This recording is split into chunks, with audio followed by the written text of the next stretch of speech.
What if I told you that the world's most stable democracy is quietly collapsing and no one is saying sorry? Canada isn't a country anymore. It's a Ponzi scheme wrapped in a maple leaf, and the music is about to stop. Right now, 40 million people are living inside a financial time bomb. They don't know it yet. Or maybe they do and they're too polite to scream. Welcome to the polite apocalypse. No one will hear you fall. This is the Northern Ledger, and today, we are auditing the books of a failing nation. The numbers don't lie, the government does, and the reckoning is here. To the American observer, Canada is the polite neighbor to the north. It is the land of stability, safety, universal health care, and a banking system that famously avoided the worst of the 2008 financial crisis. For decades, the global narrative has been that Canada is the simpler version of the United States, a place where regulations work, where the middle class is secure, and where slow, steady growth is the rule of law. But that narrative is dead. The Canada you think you know no longer exists. If you strip away the branding and look at the cold, hard data, Canada has transformed into something unrecognizable. It is no longer a productive G7 economy. It is a massive speculative real estate hedge fund attached to a resource extraction colony, all masquerading as a sovereign nation. We are currently watching the slow-motion detonation of the largest housing bubble in human history relative to the size of an economy. The numbers coming out of the GTA and Metro Vancouver make the 2008 U.S. subprime crisis look like a minor market correction. The leverage is higher, the incomes are lower, and the systemic rot goes deeper. When the U.S. housing market crashed in 2008, it nearly took down the global financial system.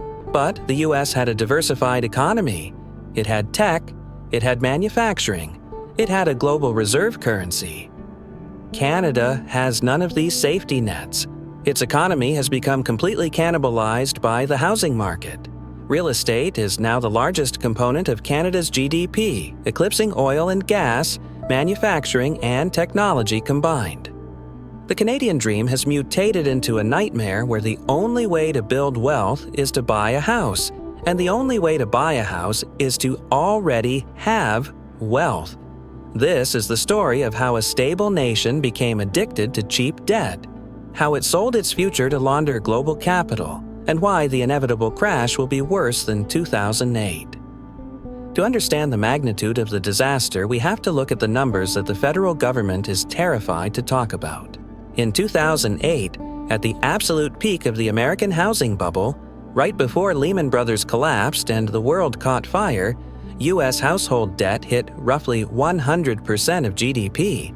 That was the saturation point. That was the level of debt that broke the back of the American consumer. Today, Canadian household debt is over 107% of GDP. In fact, for most of the last few years, Canada has held the dishonorable title of having the most indebted households in the G7. But the debt isn't the only problem. It's the price.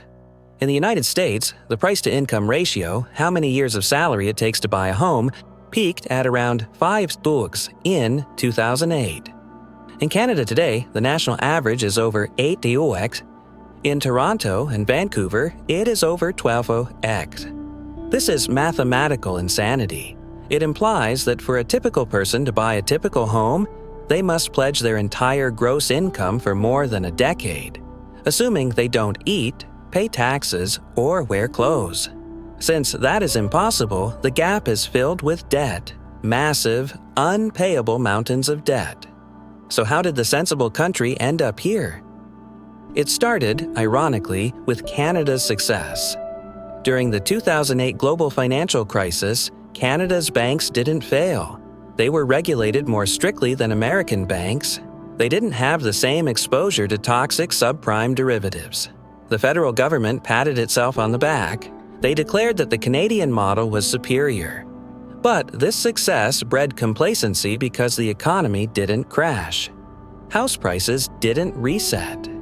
Whilst American real estate went on a 30% discount, allowing a new generation to buy in, Canadian real estate just kept going up. The Bank of Canada, following the U.S. Federal Reserve, dropped interest rates to rock bottom to stimulate the economy. But because Canada didn't have a crash, that cheap money didn't go into rebuilding. It went into speculating. Canadians looked at the housing market and saw a line that only went up. They saw their neighbors getting rich by simply sitting in their living rooms. A cultural mania took hold. Housing stopped being viewed as shelter and started being viewed as a risk-free asset class with infinite returns. Investment capital that should have gone into starting businesses, building factories, or researching new technologies was sucked into the black hole of residential real estate. Why would you risk investing in a tech startup that might fail when you could buy a condo in Toronto and watch it appreciate by 15% a year, leveraged 5-to-1? This killed Canadian productivity.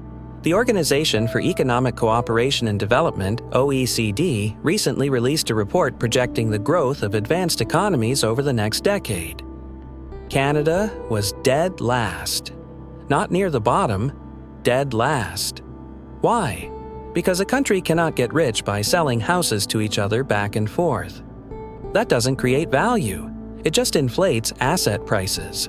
But the domestic mania is only half the story.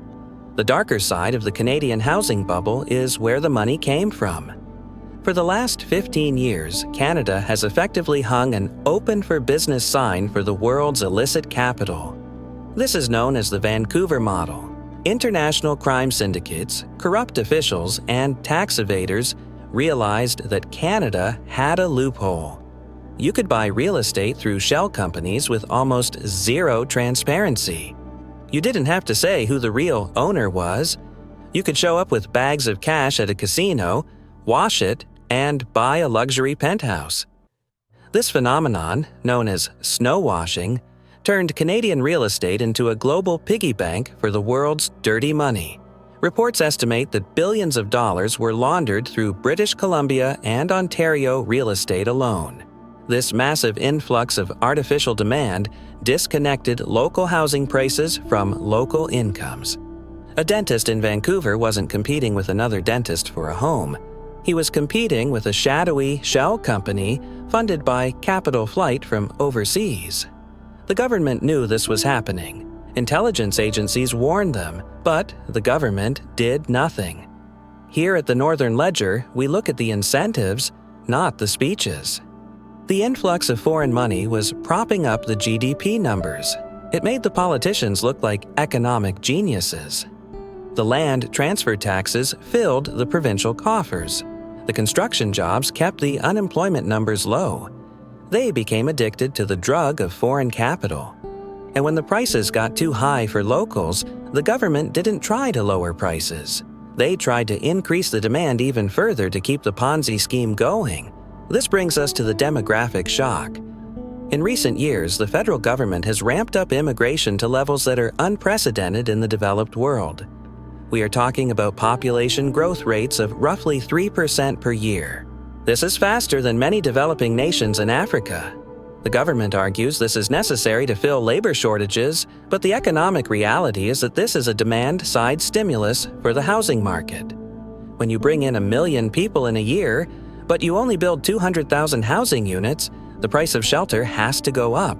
It is basic supply and demand. This policy has crushed the rental market.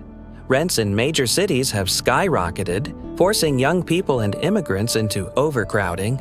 We are now seeing slumlord listings in Toronto, where people are renting out half a bed or a mattress in a kitchen for hundreds of dollars a month.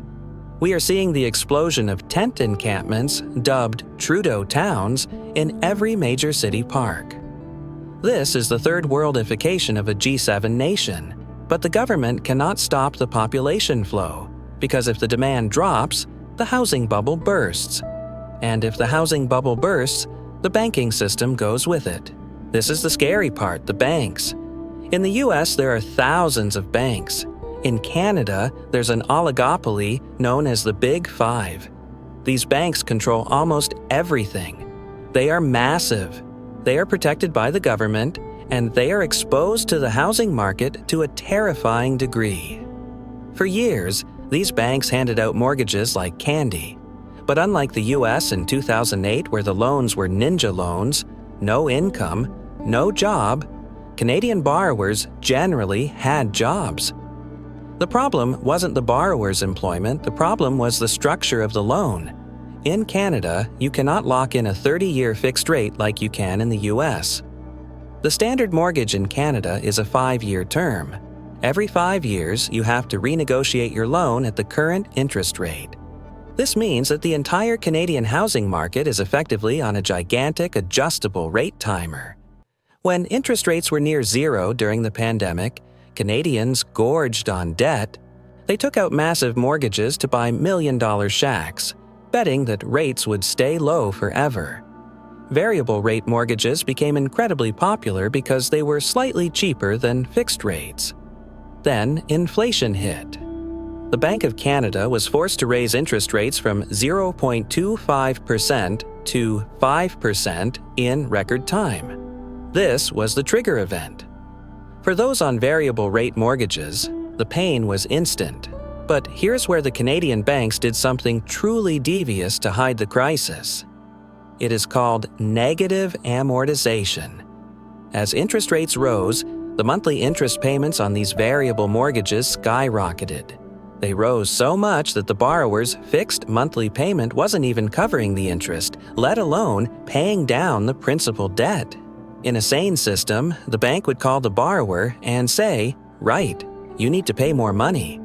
This is called hitting the trigger rate. But the banks knew that if they did this, hundreds of thousands of Canadians would default instantly. So the banks allowed the borrowers to extend their amortization periods. Instead of paying off the house in 25 years, the maths shifted.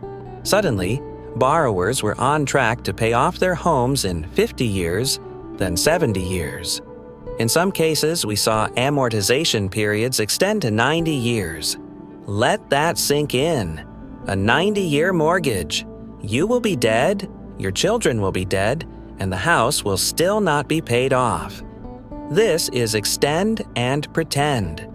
The banks and the regulators allowed this to happen to prevent a wave of foreclosures. They kicked the can down the road. But the can is getting heavier and the road is running out. The wall of renewals is approaching. Starting in 2025 and 2026, the millions of Canadians who locked in fixed rates at 1.5% or 2% during the pandemic will have to renew. They will be facing rates of 4%, 5%, or higher. Their monthly payments will jump by 30%, 40%, or even 50%. This is a payment shock that the average household cannot absorb. Canadian wages have not kept up with inflation. The cost of living, food, energy, taxes is crushing the middle class. There is no extra money in the budget to absorb a $1,500 increase in the monthly mortgage payment. We are already seeing the cracks. The private lending market, the shadow banks, is starting to freeze. Condo investors in Toronto are bleeding cash. For the first time in years, more investors are selling properties than buying them. They are realizing that being a landlord does not make sense when the rent does not cover the mortgage and the property value is falling. The condo market in Toronto is the epicenter of the crash. There are tens of thousands of units coming to market. Tiny shoebox-in-the-sky flats that were built for investors, not families. Nobody wants them. The inventory is piling up. The sales have collapsed. Prices are starting to slide. And when real estate prices fall in a highly leveraged economy, it creates a wealth effect in reverse. When people feel rich because their house went up in value, they spend money. They buy cars, they go on holidays, they renovate. This drives the economy. But when house prices fall, people feel poor. They stop spending, the economy contracts. Businesses sack workers. Unemployment rises. And when unemployment rises, people can't pay their mortgages. This creates a feedback loop of doom. More forced selling leads to lower prices, which leads to more unemployment, which leads to more forced selling. This is the cycle Canada is entering now. The government is desperate to stop it. They are trying everything. They are extending amortization limits for first-time buyers. They are buying up mortgage bonds. They are practically begging the central bank to cut rates. But the Bank of Canada is trapped. This is the prisoner's dilemma of Canadian economics. If they cut interest rates aggressively to save the housing market, they risk devaluing the Canadian dollar. The loonie is already weak. If the spread between U.S. interest rates and Canadian interest rates gets too wide, capital will flee Canada. The currency will tank. A collapsing currency is a death sentence for a country that imports its food and technology. It leads to hyperinflation of essential goods. So the Bank of Canada has to choose: crash the housing market and the banks, or crash the currency and the standard of living. Most likely, they will try to walk the middle path, which means they will fail at both. They will cut rates slightly, but not enough to save the homeowners, yet enough to keep inflation sticky and the currency weak. It is the worst of both worlds. The tragedy of this situation is the human cost. We are witnessing the destruction of a generation. The social contract in Canada was simple: work hard, get an education, and you can afford a decent life in a safe city. That contract has been torn up and set on fire. A young person graduating from a Canadian university today faces a tax rate that takes half their income, a cost of living that makes saving impossible, and a housing market where a starter home costs $1 million. They are looking at the maths and realizing the game is rigged. This is fueling a brain drain. The best and brightest young Canadians are leaving. They are moving to the United States, to Dubai, to anywhere where hard work is actually rewarded. Doctors, engineers, and tech workers are fleeing south. Who can blame them, eh? In Texas, they can double their salary and buy a house for a third of the price. What remains in Canada is a population of asset holders, boomers, and asset servers, immigrants, and the young. It is a neo-feudal structure: the landed gentry and the serfs. But even the landed gentry are not safe. Many boomers are relying on their home equity to fund their retirement. They think they are millionaires because their bungalow in the suburbs is worth $1.5 million. But wealth is only real if you can liquidate it. If everyone tries to sell it once to fund their retirement, who is the buyer? The young have no money.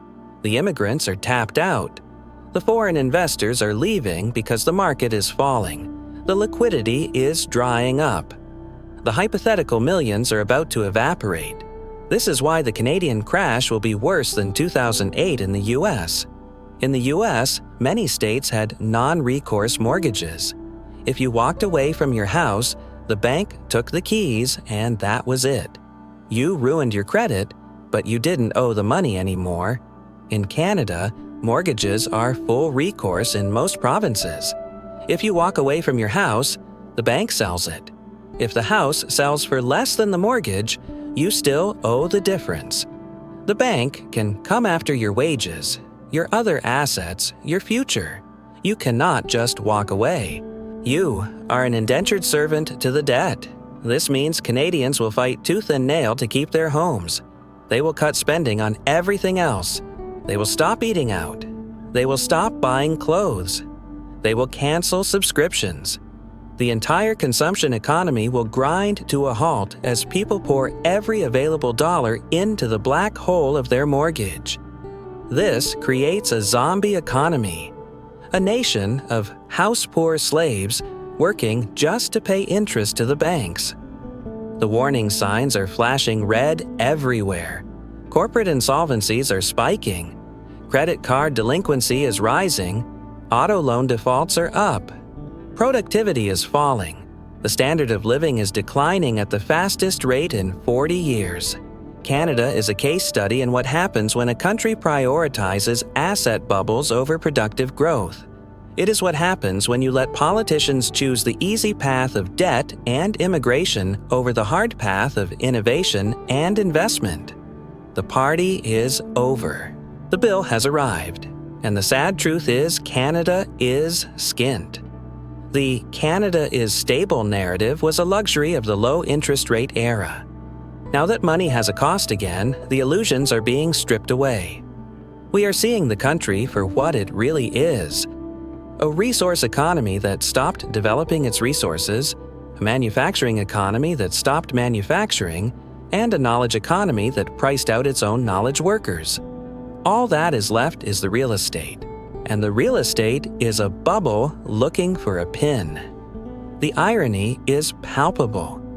In 2008, Canadian leaders smugly lectured the Americans on prudent financial management. But the Americans took their medicine. They deleveraged. They fixed their balance sheets. It was painful, but they healed. Canada refused the medicine. They doubled down on the disease. And now, the sickness is terminal. As we move through the next 24 months, watch the Canadian banking sector. Watch the private mortgage lenders. Watch the currency. The unraveling will start at the edges in the private lending space in the pre-construction condo market, and then it will move to the center. The government will try to bail everyone out. They will print money. They will offer 40-year mortgages. They will buy mortgage bonds. But you cannot solve a debt crisis with more debt. You cannot solve a solvency crisis with liquidity. The Canadian housing bubble is not just a market cycle. It is the end of an economic era. The Maple Leaf Miracle was a mirage fueled by cheap credit and dirty money. Now the wind has changed. The sand is blowing away, and we're about to see what lies beneath. It isn't going to be polite, sorry to say. The implications for the global economy are significant, but the implications for the Canadian people are tragic. A generation has been sacrificed on the altar of high home prices. The social cohesion of the country is fraying. The division between the haves, property owners, and the have-nots, renters, is becoming the defining political fault line. We are already seeing the political shifts. The anger is palpable. The sunny ways of the current administration have turned into dark, stormy resentment. But no politician from the left or the right has a solution that doesn't involve pain. To fix housing affordability, prices must crash. If prices crash, the economy collapses and the boomers lose their retirement. If prices don't crash, the young revolt and the economy dies a slow death of stagnation. There is no good door to walk through. The world should take note. Canada is the first of the untouchable housing bubbles to crack, but it won't be the last. Australia, New Zealand, and parts of Europe followed similar playbooks. But Canada went the furthest, the fastest. So, when you see the headlines in the coming year about Canadian bank losses or currency crisis in Ottawa or mass defaults in Toronto, don't be surprised. Don't let them tell you nobody could have seen this coming. The data was there. The warnings were there. The history books told us exactly how this story ends. Bubbles always burst. No country is special. No market is immune to gravity. Canada thought it could defy the laws of economics forever. It thought it had found a cheat code. Just sell houses to each other and get rich. But the game is over. The screen is flashing red, and there are no extra lives. So here we stand, at the edge of the abyss, watching a nation that was too polite to say no. History will remember Canada not for what it built, but for what it believed, that you could get rich forever by selling the same house back and forth at higher prices, that you could import 1 million dreams without building 1 million homes, that you could delay gravity itself through pure niceness. But gravity always wins. The truly tragic irony: Canadians did everything right. They followed the rules. They trusted their institutions. They believed in the system, and the system rewarded that trust by turning an entire generation into debt slaves, trapped in a country they can no longer afford. This isn't just Canada's story. It's a warning to every nation that mistakes asset inflation for prosperity, that confuses a rising stock ticker with a rising society, that forgets the oldest truth in economics. Real wealth isn't created by bidding up the price of shelter. Real wealth is built by creating things people need. The bubble will burst. Maybe tomorrow, maybe in a year. But it will burst, because all bubbles do. And when Canada falls, the world will finally learn what happens when politeness becomes complicity, when stability becomes stagnation, and when the dream of home ownership becomes a nightmare no one dares to wake from. If you want to see the reality before it hits the headlines, subscribe to the Northern Ledger. We document what others are too polite to mention. The game is over. The house always wins. Except this time, nobody owns the house. Watch closely. The dominoes are starting to fall, and Canada was just the first.